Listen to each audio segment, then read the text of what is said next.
నమస్తే, welcome to Magna TV. నేను ఆదిత్య. వైఎస్ఆర్సీపీ అధినేత జగన్మోహన్ రెడ్డి తన తల్లి మీదే కేసు పెట్టాడంటూ ఆయన సోదరి షర్మిల చేసినటువంటి కామెంట్లు ఇటీవల కాలంలో సోషల్ మీడియా వేదికగా బాగా వైరల్ అవుతున్నాయి. మరి దాని గురించి తెలుసుకునే ప్రయత్నం చేద్దాం. ప్రస్తుతానికి మనతో పాటు స్టూడియోలో ఉన్న ప్రముఖ పొలిటికల్ అనలిస్ట్ కేఎస్ ప్రసాద్ గారు. ఒక్కసారి సార్తో మాట్లాడదాం. సార్ నమస్కారం. సార్ నమస్తే అండి. సార్, వైఎస్ఆర్సీపీ అధినేత జగన్మోహన్ రెడ్డి స్వయాన తన తల్లి మీదే కేసు పెట్టాడని ఆయన చెల్లె బయటకు వచ్చి మీడియా ముఖంగా చెప్పినటువంటి సందర్భాలు మనం చూస్తూనే ఉన్నాం. అంటే ఏంటి కేసులు వెనకాల ఆంతర్యం? అసలు కేసులో వాళ్ళకాడ ముందు సుబ్బారెడ్డి గారు అమ్మగారు చనిపోయినప్పుడు నిన్నగాక మొన్న రీసెంట్గా కలిసింది ఆవిడ. మళ్ళీ అదేవిధంగా ముద్దాడింది, అదేవిధంగా బంగారుకొండ బాగున్నాం అని చెప్పి వెళ్ళిపోయింది. కేసులో నెలకొంటారు. సునీతమ్మ జగన్మోహన్ రెడ్డి అంత సౌహృద్భావ వాతావరణంలో ఉన్నారా? ఏదో చెప్పాలి, ఏదో అడవాడి చేయాలి, ఏదో విధంగా ఉనికి గురించి కాపాడుకోవాలి. నిన్న లబోదిబోని గొల్లెట్టుకుంది కదా, నేను పీసీల మీద ధర్నా చేసిన, బోర్డ్ బిల్లుల మీద చేసినా నాకు మీడియా కవరేజ్ లేదని. అసలు ఏమైనా చేస్తే కదా మీడియా కవరేజ్ అవ్వడానికి. అప్పుడు బాగా ఇష్టమైనప్పుడు బాగా వాడారు కదా నేను ఎలక్షన్స్ దాకా. ఏం మర్చిపోయినావు అమ్మ? మీ అందరూ మర్చిపోయాం అనుకుంటున్నావా? నీకంటే బాధ్యత లేకుండా, అమ్మ అన్న అక్క చెల్లి అన్న బాధ్యత లేకుండా నీ ఇష్టం వచ్చినట్టు చెలరేగిపోతుంటే, దేశం అంతా ఒక బాధ పడిసేస్తుంటే మీకు ఎక్కడ లేని బాధలు మీ యొక్క వస్తున్నాయి, మీ చెల్లికి నీకును.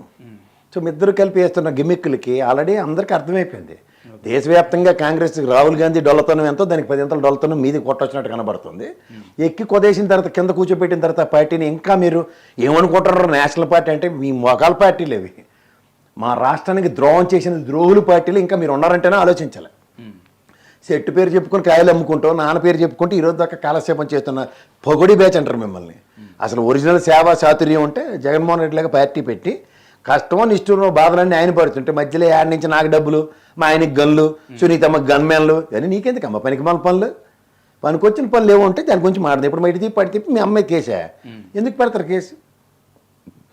ఏమని పెడతారు కేసు? 1,00,000 సార్లు చెప్పాను. ఆ సరస్వతి ప్రాజెక్ట్ షేర్లు ఏవైతే ఉన్నాయో నీ మొఖాన్ని పడేసినప్పుడు నీకు అడవడో షేర్ ట్రాన్స్ఫర్ డబ్బులు ఖర్చు అవ్వకుండా నీ పక్కే ట్రాన్స్ఫర్ అయిపోతాయని చెప్పి లోపుగా ఈడీ కూడా అటకమంది దాన్ని స్వాధీనం పరుచుకున్నాడు. ఆ దాంట్లో లేని పని తలకానప్పులు ఎక్కడ తెచ్చుకుంటారని చెప్పి ఆ షేర్లు విత్డ్రా చేసుకుంటున్నాం అని చెప్పిన మీ అన్న మీద పగబెట్టేస్తే ఆ అగ్రిమెంట్ మ్యూచువల్గా రాసుకునే అగ్రిమెంట్ చెల్లదు. నిజంగా మాకు చెల్లదని తెలుసు. ఒక కాన్ఫిడెన్స్తోనో ట్రస్ట్తోనో కుటుంబ సభ్యులు నమ్మకం కొడుతూ ఇస్తారు 10 మంది మధ్యలో. దాన్ని కూడా మీరు లేఖల పరంగా చెల్లదు. మాకు తెలియదేట సంగతి. ఇప్పుడు ఒక విషయం, వాళ్ళ నాన్నగారు కష్టార్జితం అయితే అన్న పైసలు లెక్కలతో ఇచ్చేసాడు ఆయన. నీ పెళ్ళికి ముందే ఆయన ఇడుపులపైలో సంపాదించిన 40 ఎకరాలు 30 ఎకరాలు అవన్నీ నీకు ఇచ్చాడని నెక్స్ట్ చాలాసార్లు చెప్పాను. ఇప్పుడు వెళ్ళి వెనక్కి తావాలి అవన్నీ. నీకు పనిపాటు లేకుండా నీకైతే పనిపాట్లే, మాకైతే 10 సార్లు విశ్లేషించుకునే పనికొచ్చిన పనులు చెప్దామంటే ఎంతసేపు ఇదే చెత్త. ఈ తెపెలగాళ్ళు అలా 7 సంవత్సరాల పథకాలాగా నీదో 8వ సంవత్సరం మాకు ఎందుకు వచ్చిందమ్మా? మీ ఆయన ప్రవచనాలు చెప్తాడు, వెళ్ళి ఇనుకో శుభ్రంగా ఎందుకు వచ్చింది. దాన్ని బట్టి నీకు కాస్త కాలక్షేపం అవుతుంది. అక్కడ కాంగ్రెస్లో అందరూ చచ్చిపోయి ఉన్నారు, ఎవరితోనో ఏమి కాదు. ఆ తులసిరెడ్డి గారు ఒకలో పోరాటం చేసుకుంటారు, చాలు. ఆయన మంచి మనిషి వ్యక్తిత్వం ఉంది కాబట్టి మేము అందరం గౌరవిస్తాం. ఆయనతో తెప్పలేవ పడతాం మేము కాంగ్రెస్ పరంగా. నీకే ఏమీ తెలీదు. అండ్ మీడియా అటెన్షన్ విషయంలో కూడా ఆవిడ మాటలు ఏవైతే ఉన్నాయో దానికి కొంతమంది అభిప్రాయం షేర్ చేసుకుంటారు. మళ్ళీ అన్న దగ్గరికి చెల్లి వెళ్ళబోతుంది, దానికోసమే మంతనాలు జరుగుతున్నాయి అని. సో నిజంగానే వాళ్ళ అన్న వైపు మొగ్గు చూపే అవకాశం ఉందంటారా? ఇద్దరిలో ఒకరికైనా సిగ్గు ఉండాలి కదా. నాకు తెలిసి జగన్మోహన్ రెడ్డికి ఉన్నంత సిగ్గు ఇంకెవరికి ఉండదు. ఎందుకంటే మానవ మర్యాదను కాపాడుకునే మనిషి ఆయన. ఏ ముఖం పెట్టుకుని ఆయన ఎప్పుడూ చెల్లిని గౌరవించవలసిన పద్ధతులు గౌరవించునే ఉన్నాడు. ఆయనకి చెల్లి అంటే పంచప్రాణాలు. మళ్ళీ పార్టీలోనే అసలు ఏటి ఉపయోగం? అల్లప్పుడు నడిచాను, ఇప్పుడు నడిచాను అని ఎక్కడ కూడా నడిచేవచ్చు. మా తెలంగాణ అంతా ఎవరికో ఉపయోగం? అల్లడితో ఇల్లుడితో తిట్లు తినడానికి తప్ప ఇంక దేని పనికి వచ్చినాయి దిక్కుమాల యాత్రలన్నీ. అలాగే అప్పుడు నీ యాత్ర పన్యం అని ఏమైనా పార్టీ అధికారంలోకి వచ్చి స్థిరపడిపోయిందా? ఆయన పాదయాత్ర చేసుకుని ఆయన తెప్పలాయన పెడితే అధికారంలోకి వచ్చాడు. దీనికి ప్రతి ఒక్కరు క్రెడిట్ తీసుకోవడానికి ఊరికే శాంకలు కొట్టుకుంటామంటే ఉన్న గౌరవం ఎందుకు పోగొట్టుకుంటావు? నువ్వు ఎంత కాదని రాజశేఖర రెడ్డి గారు అనే దేవుళ్ళు లాంటి మనిషికి పిల్లవి. నీకు ఇవ్వాల్సిన గౌరవం నీ మర్యాద అందరూ ఇస్తారు. అంతేకాని ఊరుకునే దాన్ని పోగొట్టుకుని చెప్పుడు మాటలేని నువ్వేదో పెద్ద తీసి మార్కాలకు పెద్ద దానికి వస్తాడు. నీకేటి తెలీదు, నీకేటి రాదు, నీకేటి రాదని నేను అండర్లైన్ చేసి చెప్తున్నా. అన్నీ తెలిసినట్టు ఊరుకునే గాబరా పెడితే అనవసరం అమ్మ, టైం వేస్ట్, అంతకని ఇంకేట్లేదు. అండ్ పీసీసీ అధ్యక్షురాలుగా కూడా తనకి అనుకున్నంత గుర్తింపు లేదనేది కూడా ఒకటి వినిపిస్తుంది. సో దీనిపై మీ కామెంట్ ఏంటి? అసలు ఏ మొగుడు లేనప్పుడు అక్కమొగుడు దిక్కని ఒకటి. ఆ పార్టీ అసలు శైలజనాథ్ గారు ఇలాంటి వాళ్ళందరూ వాళ్ళే తట్టబొట్ట చదువుకొని వైఎస్ఆర్సీపీలో జాయిన్ అయితే బిక్కులాడకుండా ఉండి ఏటి ఉపయోగం? ఒక పక్క రుద్రరాజు గారి శాఖమే కనబడుతుంది తప్ప ఇంకేట్లేదు అక్కడ. లోకేష్ గారికి సంబంధించి ఏదైతే మీడియా అటెన్షన్ టాపిక్లో చూసుకుంటే ప్రస్తుతానికి ఉన్నటువంటి మీడియా ఛానల్ ఫోకస్ అంతా కూడా ఇప్పుడు లోకేష్ మీద ఎక్కువ చేస్తుంది అనేది వినిపిస్తూ ఉంటాయి. ఏం వినిపించడం వాళ్ళు మాత్రం ఒరిజినల్గా లోకేష్ టీం ఏడుస్తుంది ఏంటంటే నేను ఏడు చేసినా వెనక నుంచి వచ్చి ఇంకో పనికిమాలిన పని మీద పవన్ కళ్యాణ్కి అటెన్షన్ ఇస్తుంది. అలాగే నేను ఏం చేసినా కొంచెం ఇటు చేద్దాం వల్ల మొత్తం హైప్ అంతా మీడియా అంతా వాళ్ళ నాన్నగారికి ఇస్తుందని ఏడుస్తున్నాడు ఆయన. మీరు ఎక్కడి నుంచి తీసుకొచ్చి లోకేష్కి హైప్ అంటారు? అండ్ సార్ మీకున్న అనుభవం ప్రకారం మీరు చెప్పండి, అసలు మీడియా అటెన్షన్ వల్ల కానీ ఈ సోషల్ మీడియా ఇంపాక్ట్ అనేది ఒక రాజకీయ నాయకుడిని తన రాజకీయంగా ఇంపాక్ట్ చేయగలదు అసలు? అంటే ఈ రీసెంట్ పాస్ట్లో అయితే అది అవునని నమ్మాలి. 2014 తర్వాత అయితే 2014 నుంచి అయితే ఆ ప్రశాంత్ కిషోర్ గారి దరిద్రం అని లేనిది ఉన్నట్టు చూపించడంలో ఈ మీడియా అంతా బ్రహ్మాండమైన చతురత ప్రదర్శిస్తుంది. ఓకే. తర్వాత ఒరిజినల్గా నిజం అన్న వాయిస్ చాలా చిన్నగా ఉంటుంది. అది ఎంత గట్టిగా అరిచి చెప్పినా సరే ప్రజల్లోకి వెళ్ళట్లేదు. ఇది మాత్రం ప్రజలు గ్రహించగలగాలి. 10 మంది అబద్ధం చెప్పడం వల్ల వచ్చే వెసులుబాటు వాళ్ళు తీసుకోగలుగుతున్నారు. ఓకే. దరిద్రం ఏంటంటే 10 మంది ఒకే ప్లాట్ఫామ్ మీద ఉన్నారు. సాధారణంగా జర్నలిజం చదువుకొని దాని విలువలు కాపాడతారు. కానీ జర్నలిస్టులు అందరూ మోకమ్మడిగా దరిద్రం నారాయణను అనుభవిస్తుంటే మనం ఏం చేయలేము దానికి. అండ్ మొన్న జరిగినటువంటి ఎంపీటీసీ జెడ్పీటీసీ ఎలక్షన్స్లో భాగంగా కూడా ఒక మహిళ మీద ఒక టీడీపీకి సంబంధించిన వాళ్ళు తన చున్నీ ఇలా లాగుతున్నటువంటి వీడియో కూడా మనం చూసాము. సో మీరు అన్నట్టు పాజిటివిటీ ఎంత ఉందో నెగిటివిటీ కూడా అంతే ఉండే ఛాన్స్ ఉంటుంది కదా సార్? ఇప్పుడు అదే కదండి. ఇప్పుడు తమిళనాడులో చూడండి, జయలలిత గారు చీరలాగిన దగ్గర ప్రజాస్వామ్యమే పడిపోయింది, ప్రజాస్వామ్యమే పరిరక్షించింది, ఆవిడ మళ్ళీ అధికారంలోకి రాగలిగింది. ఇప్పుడు ఇదే ఇక్కడ ఏం జరుగుతుంది? ఇప్పుడు ఒక రాజకీయంలో ఈ ఎలక్షన్ కమిషన్ మీద నేను ఎప్పుడైనా సరే అనవసరంగా ఎవనపడితే ఆయన అన్న టైం వేస్ట్. ఆడు గుడ్డు గుర్రానికి ఫలితం అవుతున్నంతకాలం ఈ వ్యవస్థను వాడి చేతిలో ఇండిపెండెంట్ అటానమస్ బాడీ అని చెప్పి ప్రజల్ని భ్రమ పెట్టి జరగవలసిన దరిద్రంతో జరుగుతున్న గాంధార్లాగా కళ్ళకు గంతలు కట్టుకుని కూర్చుని ఉంటే మనం ఏం చేయలేము దానికి. ఆ వ్యవస్థ ఎప్పుడు నిద్రలేస్తుందో అప్పుడు శాసనం లాంటి మహానుభావుడు ఎప్పుడో పుడతారు. మళ్ళీ పుట్టినప్పుడు జరగవలసినవి జరుగుతాయి. అప్పటిదాకా ఓపిక కావాలి ప్రజలకి. ప్రశ్న అయితే ఏం జరగట్లేదు. ఓకే. అండ్ అదే పాత చింతకాయ పచ్చడిలాగా గతంలో కూడా ఈ ప్రశ్న నేను మిమ్మల్ని చాలాసార్లు అడిగాను. ప్రస్తుతానికైతే కూటమిలో భాగంగా ఏదో అంతర్గతంగా నడుస్తున్నాయనేది, ఆ ఇంపాక్ట్ అనేది ఇప్పుడు వీళ్ళకి ప్లస్ అవుతుందనడానికి మొన్న జరిగినటువంటి ఎంపీటీసీ జెడ్పీటీసీ ఎలక్షన్ లాంటిగా చెప్తూ ఉంటారు. సో నెక్స్ట్ లోకల్ మీద కూడా ఈ ఇంపాక్ట్ ఉంటుందంటారు సార్? అసలు లోకల్ పెడతాయి కదా. చంద్రబాబు నాయుడు గారు చాలా ఖతర్నాక్ ఆ విషయాల్లో. ఎంత ఫీడ్బ్యాక్ ఉన్నప్పుడు, నెగిటివ్ ఫీడ్బ్యాక్ ఉన్నప్పుడు ఎలక్షన్లకి అడిగి అనవసరంగా మీసాలు గడ్డాలు తిప్పడైనా. ఓకే. మీకు దానికి మేము ఎగ్జాంపుల్ కడపలో జరిగిన ఎలక్షనే యునానిమస్గా ఇచ్చేశారు. అనవసరంగా లేని చెత్తని ఎత్తికేసుకోడు ఆయన. ఆ విషయంలో ఆయనకు మా చెడ్డ అనుభవం ఉంది. అండ్ డైవర్షన్ పాలిటిక్స్ విషయంలో కూడా ఎక్కువగా వినిపిస్తుంది, 6 గ్యారెంటీల విషయంలో. సో నిజంగా ఎప్పుడు అప్లై అయ్యే ఛాన్సెస్ ఉంది అసలు వీటన్నిటి విషయంలో కూడా? ఏ విషయం అంటే సూపర్ 6 అవి జరగవండి ఇప్పుడప్పుడే. అవి ఎలక్షన్స్ లాస్ట్ కళ్ళు తుడుపు చర్యగా ఉంటాయి. ఓకే. అప్పుడు ప్లస్ అయితే సార్ వాళ్ళకి ఏమన్నా? లాస్ట్ టైం అయింది కదా, వాళ్ళు కూడా పసుపు కుంకుమ ఇస్తే ఏమైందో వాళ్ళకి తెలుసు. అప్పుడు దాకా 32% ఉన్న ఓటు బ్యాంకు 39 దాకా పెరిగింది.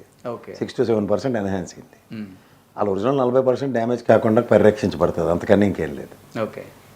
And coming to Sharmila topic, అసలు ఈవిడ రాజకీయ భవిష్యత్తు ఏ విధంగా ఉంటుంది సార్ అసలు? ఇప్పుడు చీకట్లో నడుస్తున్నారు గురు. చీకట్లో నడుస్తున్న దగ్గర లెఫ్ట్ సైడ్ ఏమో మీకు ఏమంటారు సిటీ అవుట్స్కట్స్ ఏవో వచ్చి అక్కడ లైట్లు వెలుగుతూ కనబడతాయి. కానీ రైట్ సైడ్ అంతా అడవి. ఆల్రెడీ ప్రయాణం చీకట్లో సాగుతుంది. తెలివితేటలు లేక కుడి చేతి పక్క తిరగబోయి ఎడం చేతి పక్క అడవిలోకే పోతే ఇంకే అంధకార బంధురం కాకుండా ఇంకే ఉంటుంది. అండ్ అసలు బాబు గారి డైరెక్షన్లో నడుస్తుంది అంటారా? ఇంకేటి నడుస్తుంది? జాతీయ పార్టీ అధ్యక్షురాలు ఒక ప్రాంతీయ పార్టీ అధ్యక్షుడి ఆధ్వర్యంలో నడుస్తున్నప్పుడు ఇలాగే ఉంటుంది. అంటే ఆ మాట నిజంగా స్పెక్యులేషన్ లాగా చూడొచ్చా, వాస్తవంలా చూడొచ్చా? వాస్తవమే కదా సార్. ఇప్పుడు నేను ఇందాక నుంచి చెప్తుంది ఏంటి, దేశవ్యాప్తంగా వక్ఫ్ బోర్డు బిల్లు ముస్లిం సామాజిక వర్గం అతలా కొతలమై ఉంది. అవును. మొన్న జరిగిన పార్లమెంట్ ఎలక్షన్స్లో కూడా అదర్ దాన్ బీజేపీ కాంగ్రెస్కే ఓటు వేయాలని వాళ్ళు నిక్కచ్చిగా మీ పక్క నిలబడినప్పుడు మీ పక్క నుంచి కంట్రిబ్యూషన్స్ ఏవి? ఇప్పుడు ఎంత కాదని మీ మొహానికి 4 ఓట్లు వచ్చాయి కదా కాంగ్రెస్ వాళ్ళకి, అవన్నీ ముస్లిం ఓట్లే మ్యాక్సిమం. ఎందుకంటే వాళ్ళు కరడు కట్టిన బీజేపీ వ్యతిరేకులు. ఆ సెట్ ఆఫ్ పీపుల్ మీకు వేసిన ఓట్లు ఎంతో క్లియర్గా తెలుస్తున్నాయి. ఓకే. దగ్గర 17 నియోజకవర్గాల్లో 10,000 లోపు ఓట్లు మీకు 100కి కలిపి, అలాగే 34 నియోజకవర్గాల్లో 20,000 ఓట్ల లోపున ఈ గేమింగ్ ఎలా ఉందో అక్కడ చూశారు అందరూ. సో ఇంత జరిగిన తర్వాత కూడా మీ బాధ్యత ఏది? అంటే ఎలా చేస్తారు? మేమేంటి చేసామో ఎవరికి కనబడకుండా చేసామో అన్నట్టు మాట ఆవిడంపట్టే ఆవిడ చెప్తూ నా సభకు వచ్చిన వాళ్ళు నా మాట్లాడుకుంటూ వెళ్ళిపోతున్నారు. చంద్రబాబు గారు ఆయన ఫెయిల్యూర్ని ఒప్పుకుంటుంటే ఇది కాదు ఫెయిల్యూర్లు కాదు, వీళ్ళు మించిన వాళ్ళు లేరని చెప్పు.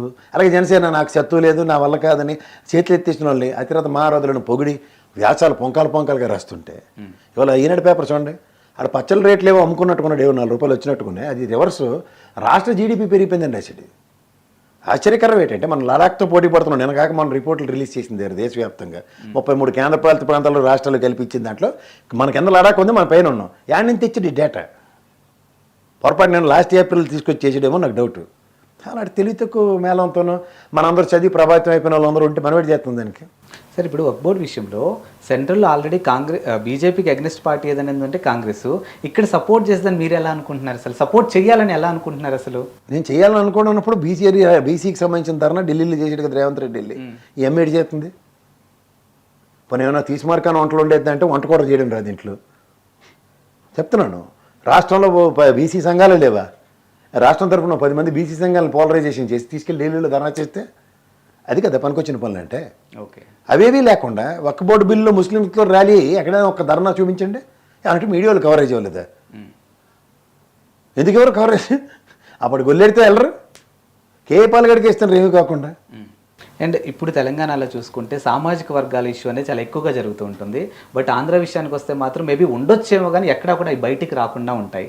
ఏంటి అసలు ఆ డిఫరెన్స్? అసలు ఏడైనా ఉంటాయండి, అవి వచ్చే విధానంలో ఉంటుంది అంతే. ఎందుకంటే ఇక్కడ బీసీ నినాదం గట్టిగా ఉంది సార్ తెలంగాణలో, బట్ అక్కడ చూసుకుంటే మాత్రానికి మేబీ ఉండొచ్చేమో కానీ బయటకు రావు అవి.